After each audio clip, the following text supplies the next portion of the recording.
Welcome back. Balik lagi nih bareng JJ dan juga MJ. MJ. Nah, kita udah kedatangan tamu yang ganteng nih seperti yang JJ bilang tadi. Tentang muda di tengah-tengah kita nih. Yap. Bisa spoiler sedikit nggak MJ? Beliau ini siapa sih? Oke, langsung aja ya. Beliau ini nama lengkapnya Arif Hukmi, biasa dipanggil Kak Hukmi. Lahir di Bombana, Sulawesi Tenggara, tanggal 10 Desember 1994. Merupakan alumni Pendidikan Bahasa dan Sastra Indonesia FKIP UIM. Iya, dan kini melanjutkan S2. Program Magister S2 di UNM. Terus banyak sekali penghargaan yang diraih beliau. Salah satunya apa aja tuh? Penghargaan dalam pembacaan lomba puisi di mana nih? Sorry, tapi aku nge-lag. Festival Sastra di Lampung 2017. Terus ada juga nih temu penyair Asia Tenggara 2018 di Padang, Sumatera Barat. Terus di Banjarbaru Rainy Day Literature Festival tahun 2017 dan 2018. Terus tentunya menarik sekali nih Besti, peraih 10 naskah terbaik pada Lomba Cipta Puisi Pekan Literasi Bank Indonesia pada tahun 2020. Satu lagi nih, JJ. Beliau telah mengeluarkan buku puisi. Buku puisi. Ya, ada buku spesial nanti bakal dibahas. Titelnya itu Suhu Udara. Wow. Gue penasaran kenapa sih dikasih judul Suhu Udara? Nanti kita bakal ada atmosfer.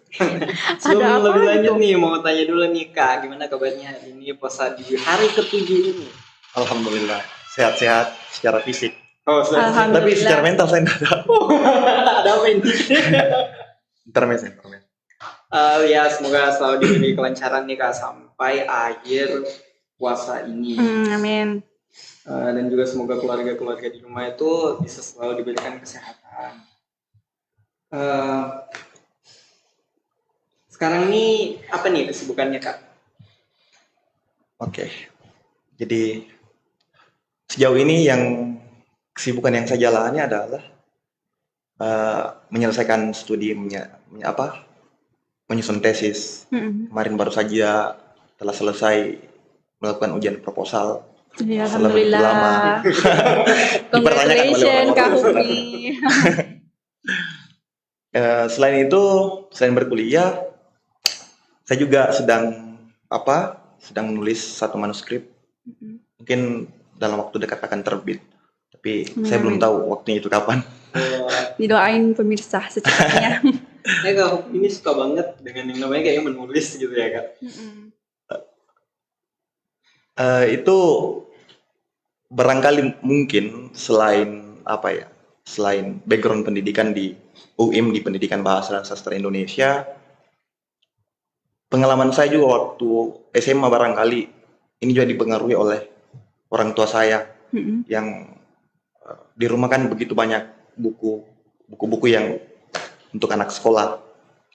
Nah, pada waktu itu pada saat SMA orang tua saya ketika misalkan ada bantuan buku yang datang dari kabupaten, dari provinsi, di drop dulu ke rumah karena ketika misalkan langsung ke sekolah takut akan hilang. Nah, berangkat dari situ perkenalan saya dengan buku, saya mencari dan membaca hal tersebut. Wow. Pantesan lingkungan habitnya dari sononya. Dari kecilnya lingkungannya udah bagus itu udah sering. Emang sih lingkungan memang berpengaruh besar nih. Iya. Ngomong-ngomong tentang judul bukunya tadi Kak, Suhu Udara. Kenapa sih Kakak mengangkat judul ini? Padahal kan di dalam buku Kakak itu kan puisi kan, banyak puisi. Kenapa ambil Suhu Udara judulnya? Ya, pertanyaan ini kupikir adalah pertanyaan yang sering saya temui. Dan memang itu patut dipertanyakan saya kira. Ya, pertama barangkali Suhu Udara itu menjadi sebuah judul tidak ada landasan filosofi sebenarnya. Hanya saja dia sangat berkesan bagi saya karena pada waktu tahun 2018 itu ada satu event namanya Temu Penyair Asia Tenggara di Kota Padang Panjang, Sumatera Barat. Jadi salah satu syaratnya untuk mengikuti event itu adalah mesti menuliskan sesuatu yang berkaitan dengan kota tersebut. Nah, saya melakukan riset sederhana dari internet bahwa Kota Padang Panjang ternyata adalah kota yang sangat-sangat terkecil di Sumatera Barat dan kota yang sangat-sangat dingin karena dia dikelilingi oleh 3 gunung, Gunung Merapi, Gunung Tandikek, dan Gunung Singgalang. Atas dasar itu kemudian saya menulis puisi itu berjudul Saudara. Kemudian balik dari sana, saya menyusun kembali manuskrip puisi saya yang pernah terbit di beberapa media nasional maupun lokal. Masya Allah. Itu sih. Keren sekali nih kamu. Wah, saya jadi penasaran nih Kak, bisa cerita singkat nggak sih awal pertama Kakak ini menulis gitu? Ya saya menulis serius. Yang saya maksud adalah ketika karya itu saya publish di media dan dibaca oleh banyak orang. Tapi perkenalan yang awal, ya, saya seringkali mendengarkan puisi Hairil ketika SMA. Puisi aku misalkan dalam event 17 Agustus dan seterusnya. Nah, tahun 2013 saya pertama kali menulis puisi, tapi itu hanya konsumsi pribadi saja. Ya, saya berterima kasih juga ketika misalkan saat masuk di UIM, saya mulai sedikit lebih, ternyata puisi itu beragam. Saya bergaul dengan teman-teman Malam Puisi Makassar dari berbagai macam universitas. Dari situlah kemudian pikiran saya terbuka. Jadi 2013 itu waktu itu masih usia SMP. Saya 2013 SMA. Oh, sudah tamat SMA. Oh, masuk di perkuliahan, hampir masuk di perkuliahan. Cepat kuliah tapi lambat selesai. Nggak apa-apa. Menikmati. Iya, namanya sukses itu ada prosesnya ya. Kak? Dan kupikir perkuliahan di S1 adalah petualangan yang paling berharga yang rasa-rasanya akan sulit kita dapatkan lagi. Betul. Dan itu mesti. Apa tuh alasannya sampai statement itu ternyata? Ya selain dari pembelaan tentu saja. Karena begitu lama, hal itu juga kupikir sebagai upaya untuk saya lebih bergaul. Artinya bergaul dalam artian mencari pergaulan yang berkualitas untuk mendukung apa yang ingin saya kerjakan, apa value yang ingin ku dapatkan. Karena kupikir pergaulan juga kita mesti memilih hal itu sebagai upaya untuk kita terus bertumbuh atas apa-apa yang kita kerjakan, saya kira.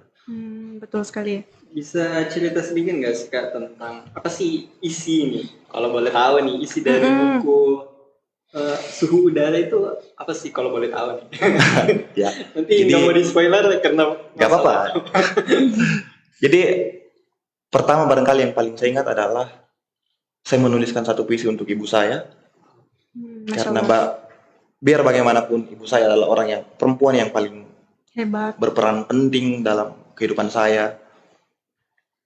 Saya juga menulis tentang Makassar. Dalam hal ini saya menulis berbagai hal, berbagai macam metafora yang saya temukan selama di Makassar. Kemudian saya juga pernah menulis di dalamnya tentang Losari yang kita selalu menganggap Pantai Losari adalah sebuah pantai. Lalu di tulisan itu saya bertanya, tidakkah pantai identik dengan sebuah pasir putih dan sebagainya? Iya juga sih. Iya benar juga. Saya menulis itu juga. Saya juga menulis perjalanan saya ketika dari kampung halaman menuju Makassar melewati Teluk Bone. Saya juga menulis tentang lampu jalan. Saya tertarik dengan kehidupan masyarakat urban yang kadang-kadang kita lewatkan begitu saja. Iya betul. Ya sangat-sangat kompleks sih sebenarnya. Tidak menarik satu tema tertentu pada buku itu. Iya, namanya juga buku puisi ya, berarti bermacam-macam isinya di dalam. Tapi yang JJ tangkap ternyata ada banyak hal ya yang bisa dijadikan inspirasi agar kita bisa menjadi sukses seperti Kak Hukmi ini sekarang. Sesuai hobi malahan. Saya ngeliat bahwa JJ ngeliat tuh bahwa ternyata banyak ya hal-hal kecil yang bahkan JJ mungkin lewatin tadi yang seperti Kak Hukmi cerita dari lampu merah, dari pantai, hal-hal sederhana menurut JJ. Yang kita abaikan. Ya, karena kebanyakan orang yang saya lihat adalah ketika mengunjungi satu tempat yang banyak tertinggal hanya foto-foto dan sebagainya. Eh, beberapa bulan yang lalu saya bersama teman kelas saya mengunjungi satu tempat di Maros bernama Ramang-Ramang. Saya sengaja duduk di perahu paling depan untuk melihat apa sebenarnya yang ada di sini. Setelah pulang dari situ saya menuliskan itu. Saya menuliskan apa ingatan saya tentang tempat tersebut. Jadi boleh dibilang tiap event langsung ditulis ya? Ya, Gitu ya Kak? karena mungkin Om ini sukanya nulis gitu. I'm amazed. Keren banget. Jujur terbuka. Kalau ngomongin tadi kan bicara banyak tentang lingkungan nih Kak isinya. Kalau masalah yang patah hati atau yang berhubungan dengan perempuan ada nggak sih di buku itu? Karena dengar-dengar peminat buku ini tuh kebanyakan cewek-cewek. Apa ya? Ya patah hati bagi manusia aku pikir sangat-sangat tidak bisa dipisahkan entah laki-laki maupun perempuan. Cuma cara kita cara kita menyelamatkan itu yang kupikir berbeda-beda. Cara survive-nya. Cara survive itu dan hal-hal yang seperti itu kupikir yang membantu kita untuk tumbuh menjadi lebih dewasa lagi terhadap apapun saya kira. Untuk menghadapi berbagai hal. Iya, menarik. Kalau boleh tahu nih Kak, ada nggak sih data udah berapa kopi nih buku yang udah dirilis sama di sini keluar gitu di peredaran? Sebenarnya saya tidak punya ekspektasi lebih terhadap buku ini sebenarnya. Hanya saya ingin menerbitkan buku ini sebagai upaya untuk mengingat bahwa saya pernah menulis beberapa puisi kemudian dipublish oleh media. Dan hal yang lainnya adalah manuskrip ini seringkali mengganggu pikiran saya. Maksudnya adalah ketika misalkan buku ini terbit, saya bisa mengerjakan buku lain gitu. Oh betul. Supaya saya tidak terganggu lagi dengan apa ya, pertanyaan-pertanyaan itu, buku ini kapan terbit dan seterusnya. Kira demikian. Berarti bentar lagi ada nih buku kedua selanjutnya. Iya, tapi mau terbitkan. mungkin setelah tesis saya selesai baru bisa diterbitkan. Doakan teman-teman semoga tesisnya Kak Hukmi segera selesai gitu agar buku selanjutnya bisa terbit. Amin. Kita selalu menantikan. Iya, jadi rasa penasaran gitu ya kalau coba ngelihat buku selanjutnya. Amin. Betul. Mungkin nih Kak ada Motivasi. Gimana sih cara agar bisa menjadi penulis hebat nih Kak? Apa ya? Kegiatan menulis kupikir tidak bisa dilepaskan dari kegiatan membaca. Itu. Jadi ada satu habit yang yang saya lakukan. Setiap bulan saya selalu membelanjakan uang saya, menyisipkan uang saya untuk membeli satu buku yang ingin sekali kumiliki. Buku apapun, misal di luar sastra saya juga menyukai itu. Dan bahkan mungkin saya lebih sering belanja buku ketimbang belanja hal yang lain, misal pakaian dan sebagainya. Wow. Kalau mau dihitung-hitung barangkali di kosan saya sudah ada jutaan ketika buku-buku itu dijual kemudian diuangkan. Gue insinyur. Di rumah. Emang Gue habis pikir. Good writer harus jadi good reader dulu. Iya, betul. Karena kita tidak akan bisa melihat hal yang lain, kita tidak bisa menemukan metafora yang lain ketika tidak membaca selain mendengar tentu saja. Karena ada banyak faktor pengetahuan itu masuk mendengar, melihat dan membaca. Saya kira begitu. Ada nggak sih Kak momen di mana ketika Kakak ini sedang berkarya menghasilkan buku yang tadi ini, momen di mana Kakak itu ngerasa jenuh gitu? Dan gimana sih agar teman-teman ini bisa struggling menghadapi titik jenuh tersebut? Tahun 2020 saya merasakan kejenuhan yang luar biasa karena awal pandemi ya Kak? Awal pandemi. Dan tahun itu juga kan buku saya terbit. Saya berpikir bahwa setelah saya melanjutkan studi di pasca sarjana D2, apakah saya mesti menuliskan lagi dan harus lebih serius? Karena ada beban moral dalam diri saya perihal background pendidikan misalkan. Karena orang-orang selalu mengaitkan itu. Tetapi kupikir untuk menulis sesuatu kita tidak mesti melihat background pendidikan seseorang. Betul. Karena begitu banyak penulis, misal Eka Kurniawan yang tidak lahir dari fakultas sastra, tidak lahir dari pendidikan bahasa, Betul tapi sekali. dia lahir dari fakultas yang lain. Dia lahir dari fakultas filsafat misal. Begitu banyak contohnya. Ya, sekali lagi saya tekankan bahwa di tahun 2020 saya merasakan seperti tidak punya arah yang jelas. Menarik nih Kak. Merasa tidak punya arah tapi menerbitkan sebuah Tapi buku. bukunya tetap bisa terbit. Nah, Luar biasa. gimana sih proses strugglingnya itu menghadapi apa ya jenuh tadi itu? Udah penat. Jadi saya ketika menghadapi seperti itu saya tidak keluar kemana-mana, maksudnya tidak keluar kemana-mana. Fokus. Saya mengendapkan diri saya dari gangguan media sosial dan sebagainya. Oh ya betul. Saya tidak mau terganggu oleh Betul sih, media orang-orang. sosial memang berpengaruh besar pada. Dan saya mengendapkan beberapa tulisan saya. Saya memikirkan bahwa saya mesti melanjutkan studi saya di universitas yang mana. Kayak seperti itu. Oh ya betul. Setelah misalkan opsi pertama tidak tercapai, opsi kedua saya apa? Untuk tetap bisa mengejar impian saya misalkan. Seperti itu. Iya, ketika kita dapat posisi titik jenuh harus ingat lagi tujuan awalnya apa. Betul. Sangat memotivasi banget ya buat teman-teman yang mungkin baru proses menulis atau mau coba-coba untuk menerbitkan buku seperti itu.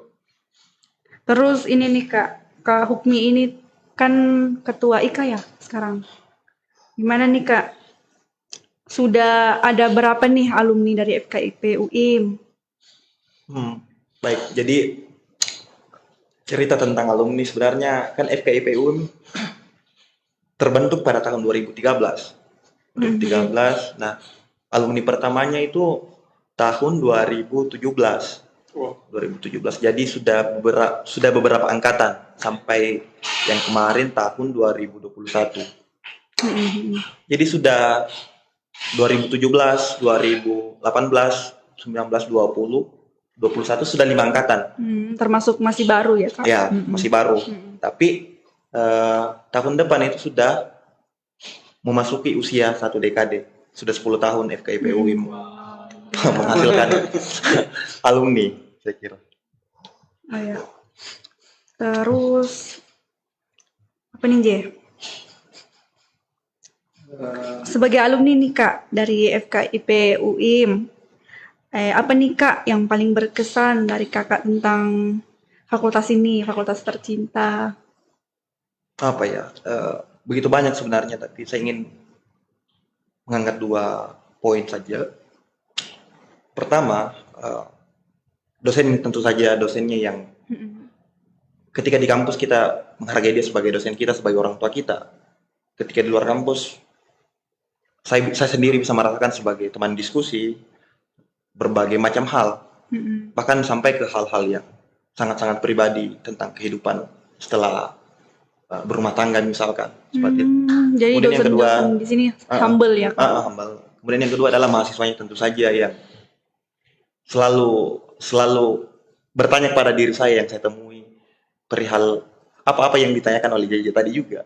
Kayak gitu, referensi apa yang mesti ku baca ketika misalkan menulis skripsi, jurnal apa yang mesti ku akses, kayak gitu-gitu.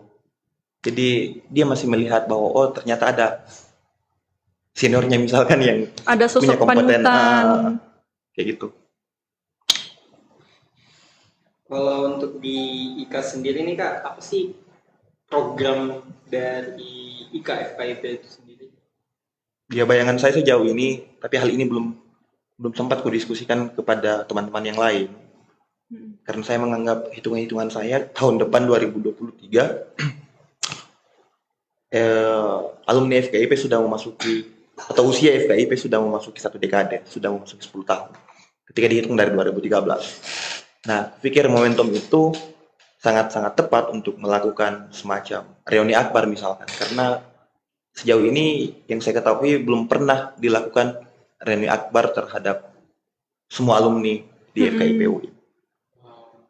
Itu sih bayangan saya. Jadi nanti bakalan ada reuni besar-besaran gitu ya. Itu tuh bakalan ngumpul semua tuh yang sukses-sukses. Yang biasanya kita ketika misalkan reuni seperti itu kan begitu banyak cerita yang kita bagikan. Betul. Ketika misalkan masa-masa perkuliahan dulu. Betul. Satu lagi nih Kak, apa sih mental life apa sih yang ditanamkan pada diri Kak Hukmi ini sampai sejauh ini bisa melanjutkan program magister, menciptakan karya, apa sih Kak? Apa ya, saya selalu ditanamkan oleh orang tua saya bahwa dimanapun kau berada, dimanapun kau tinggal, pertama yang mesti kau lakukan adalah kau mesti tidak membeda-bedakan orang lain. Betul. Dari manapun asalnya mereka, warna apapun kulitnya mereka dan sebagainya. Kemudian yang kedua adalah ketika kau melakukan perjalanan yang jauh dari kampung halaman sampai di Makassar misalkan, kau mesti kau mesti lebih keras berjuang dalam artian lebih keras lagi belajar, paling tidak mengurangi tidur itu untuk hal yang produktif. Mengerjakan hal-hal yang produktif. Betul. Dan satu lagi, saya punya, barangkali ini selalu dianggap remeh oleh orang lain. Saya selalu punya impian yang besar terhadap lingkungan akademik atau hal-hal yang ingin kuraih di umur segini misalkan. Bahkan saya punya bayangan ketika misalkan selesai di studi magister, saya ingin melanjutkan di studi PhD. Saya punya bayangan itu. Karena semoga tercapai. Amin. Amin. Kita doakan. Kita doakan ya, semoga Kak Hukmi bisa dapat gelar PhD. Seperti ayahanda dekan kita. Iya. Itu kalau bawa nama tuh di belakang PhD, kayaknya tuh rasanya wah. sangat berbeda. Kayak proud tersendiri buat diri gitu. Betul. Kebanggaan Privilege. sendiri gitu buat diri sendiri. Tapi saya selalu melihat ketika gelar itu semakin berat, artinya beban moral terhadap beban moral, betul. orang-orang yang membawa itu tentu saja mesti bertanggung jawab atas misal bidang ilmu yang ditekuni. Betul sekali Kak. Iya. Makin tinggi gelarnya, makin tinggi juga tanggung jawab. Kita aja nih belum S1, belum lulus S1, bebannya tuh berat banget.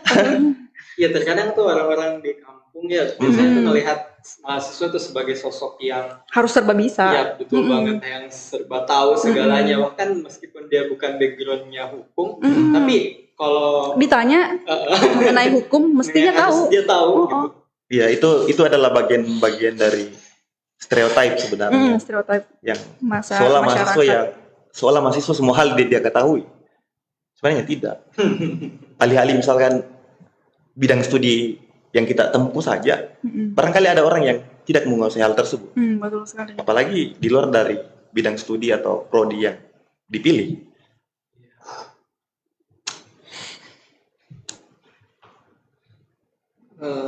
Sebenarnya masih banyak nih yang pengen ditanyain, masih banyak banget ya. Pengen bertanya tapi di luar dari konsep gitu.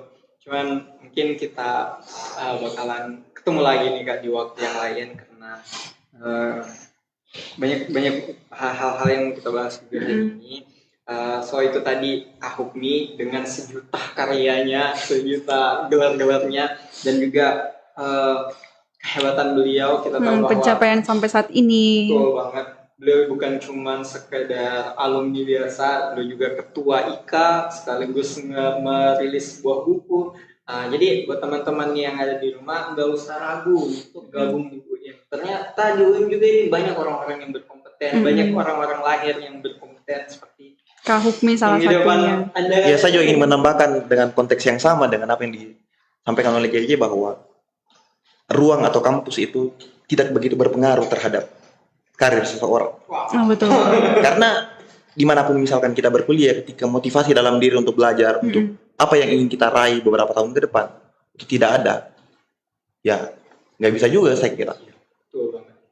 Tapi JJ ngerasa lingkungan juga berpengaruh. Iya, makanya lingkungan, ketika misalkan lingkungan yang ingin kita cari, lingkungan belajar yang ingin kita cari, kita tidak dapatkan pada satu medium ini, maka jalan yang lainnya adalah mencari medium yang lain untuk bisa tetap menjaga iklim belajar kita. Jangan membatasi diri. Dan satu lagi, jangan pernah merasa puas dengan apa yang dimiliki sekarang. Serius. Jangan mudah puas ya.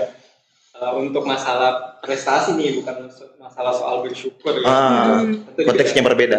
Betul. Jadi itu tadi teman-teman bincang-bincang dengan Kak Hukmi selaku ketua IKA, dan juga yang beliau telah merilis sebuah Buku berjudul Suhu Udara. Wah, itu keren banget. Nah, jadi teman-teman tuh harus beli kalau mau tahu nih isi bukunya kayak gimana, perjalanannya Kak Hukmi itu kayak gimana. Kalian mau tahu orangnya Kak Hukmi ini seperti apa, bisa dilihat dari bukunya. Bisa juga follow IG-nya Kak Hukmi. Iya, betul. Nah, beliau ini banyak tuh karya-karyanya. Kalau kalian buka IG-nya tuh banyak di situ motivasi-motivasi, banyak hal yang bisa membuat kalian semangat nih. So, mungkin itu aja ya Kak. Makasih banyak. Makasih banyak Kak atas kehadirannya di studio kita. Udah mau datang jauh-jauh dari Bombana ke sini. Ngelewatin laut ya. Mau datang ke studio kita demi kita berdua. Jadi sama MJ berterima kasih banget karena udah mau merelakan waktunya untuk hadir di sini. So, teman-teman tetap pantengin live Facebook FKIP UIN karena selanjutnya kita bakalan balik lagi ngebahas tips and trik seputar bulan suci Ramadan. So, tetap tungguin kita. Tapi setelah kita bakalan dengerin nih instrumen yang satu ini, let's check it out.